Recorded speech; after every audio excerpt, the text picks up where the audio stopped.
I guess here most of them get answer 0 for this problem. Wrong order here. 8 minus 8 is 0 times here 8 minus 8 is 0.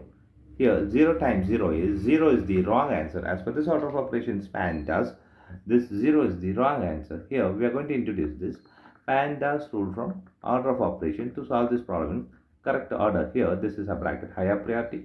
This is a exponent. M stands for multiplication, D stands for division, A stands for addition, S stands for subtraction. Here multiplication division both are equal priority.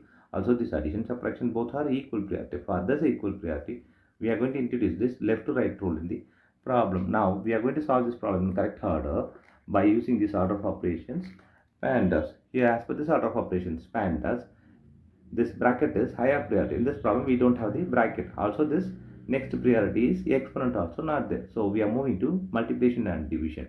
Here we have multiplication. So we have to do this multiplication before the subtraction. Here 8 minus this 8 times 8 is 64 minus 8.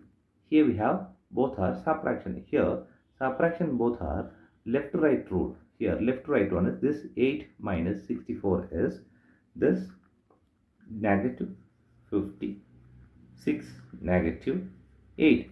Here both are negative, so we are going to add this. So negative 56 minus 8 is negative 64 is the correct answer.